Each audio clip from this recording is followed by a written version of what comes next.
اور ایک بار تو آپ نے اسی مقصد پر صحابہ کرام کو جمع فرمایا، اسی مقصد سے اعلان کروایا، ندا لگوائی الصلاۃ جامعہ. اور اس وقت کیا مقصد تھا آپ کا؟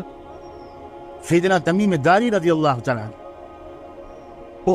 وہ ایک ایسے صحابی تھے جو گویا پہلے حضرت عیسیٰ علیہ السلام پر ایمان رکھنے والے اہل ایمان میں سے تھے. تو آپ نے جمع فرمایا لوگوں کو اور لوگوں سے یہ کہا کہ میں تم کو جو کچھ بھی بیان کرتا رہا ہوں، اب سنو ذرا تمیم داری سے ان کا قصہ. تمیم داری رضی اللہ تعالیٰ عنہ کا جو واقعہ ہے میں اس وقت آپ کو یاد دلائے دیتا ہوں. اس پورے حدیث کے الفاظ تو نہیں پڑھوں گا، نہ اس کا پورا ترجمہ کروں گا، لیکن اس کا کچھ خلاصہ انشاءاللہ پیش کرنے کی کوشش کروں. تمیم داری نے جب کھڑے ہو کر وہ واقعہ سنایا تو وہ کیا تھا واقعہ؟ اللہ کے رسول کے حکم کے بعد کہا کہ ایک بار میں اپنے 30 ساتھیوں کے ساتھ سمندری سفر پر نکلا، اور سمندری سفر نے ہماری کشتیوں کو ادھر ادھر موڑ دیا، اور 1 مہینے کی مدت کے بعد پھر ہم ایک جزیرے پر پہنچے. وہاں ہم جب اترے تو ہم کو ایک عجیب و غریب قسم کی مخلوق نظر آئی. یہ لفظ یاد رکھیے گا، میں انشاءاللہ عربی کا لفظ بھی آپ کی خدمت میں پیش کر دوں گا. کہا کہ ایک عجیب و غریب مخلوق ہمارے سامنے آئی.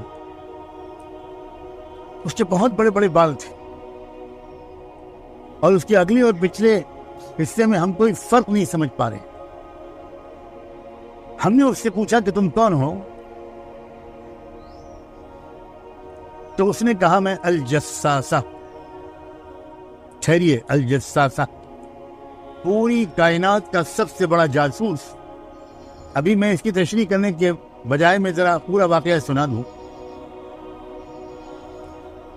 تو اس مخلوق نے جسے اپنا نام بتایا تھا یا اپنا تعارف کرایا تھا الجساسہ کے نام سے، اس نے پوچھا اچھا تم کون ہو؟ تو انہوں نے بتایا کہ ہم عرب سے آئے. تب جب اس نے یہ سنا تو اس نے ہم کو سامنے بھیجا کہ وہاں چلے جاؤ، وہاں تمہیں کوئی ملے گا. تمیم داری بیان کرتے ہیں کہ ہم وہاں گئے تو دیکھا ایک لمبا چوڑا دیو قامت انسان یا انسان نما کوئی مخلوق. یہ ذہن میں رکھیے گا، میں انشاءاللہ پوری عربی عبارت بھی پڑھ کر سناؤں گا.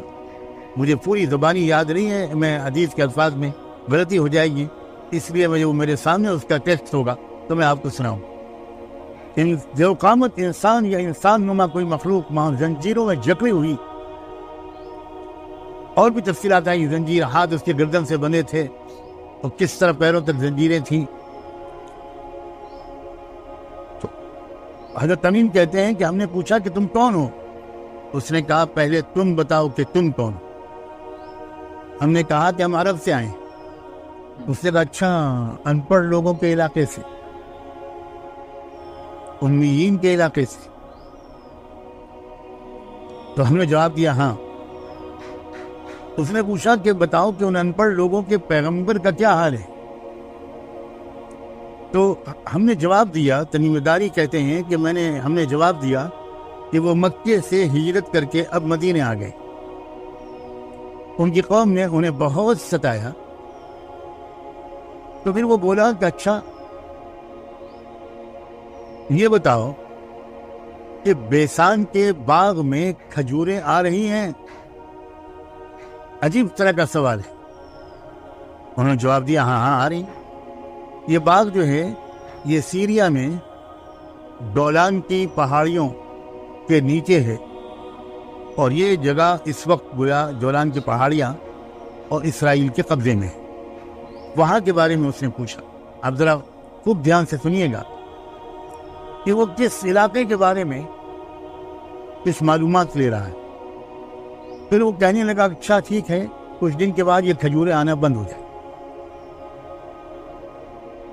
پھر اس نے دوسرا سوال کیا. اس نے کہا کہ یہ بتاؤ کہ زغر کے چشمے میں پانی ہے؟ تو میں نے جواب دیا کہ ہاں ہے.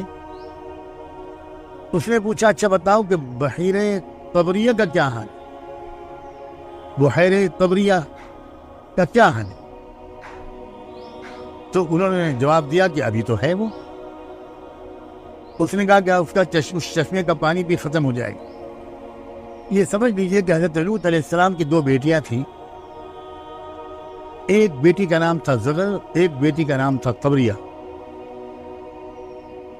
تو یہ 2 تالابوں کے نام زغر اور طبریہ، یہ دونوں حضرت لوط علیہ السلام کی بیٹیوں کے نام پر رکھ دیے گئے. اس نے کہا کہ وہ پانی بھی بہت جلد خشک ہو جائے گا اور تب میری رہائی کا وقت آئے گا اور میں باہر نکلوں گا. اور پھر اس نے تمیم داری کے سوال کا جواب دیتے ہوئے کہا کہ میں المسیح الدجال ہوں. اس کی زیادہ تشریح تو میں اس وقت نہیں کروں گا. میں کہنا ہی تو اصل موضوع پر میں ابھی واپس آؤں گا. اتنا میں کہہ دوں کہ دجال کے جتنے بھی خیالات تھے وہ صہیونیت کا جو اس وقت مرکز ہے فلسطین اور اسرائیل، اسی علاقے کے بارے میں تھے، اور ان سوالات اور اس علاقے سے اس کے تعلق میں سمجھداروں کے لیے بہت کافی اشارے موجود ہیں. ایک بات اور ثابت ہوتی ہے کہ دجال تو بہت پہلے سے موجود ہے، اہل نبوت میں بھی موجود تھا، رہا نہیں ہوا تھا. ایک وقت آئے گا کہ وہ رہا ہوگا. کب رہا ہوگا، اس کی کیا علامات ہیں، یہ میں انشاءاللہ بعد میں بیان کروں گا. مجھے پہلے اس موضوع کو مکمل کر لینے دیجیے.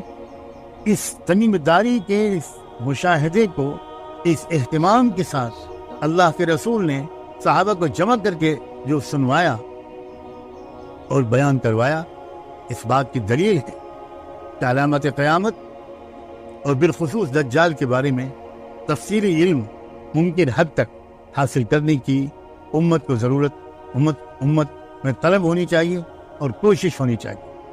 اور وقت آ گیا ہے کہ اب اس بارے میں زیادہ سے زیادہ مذاکرے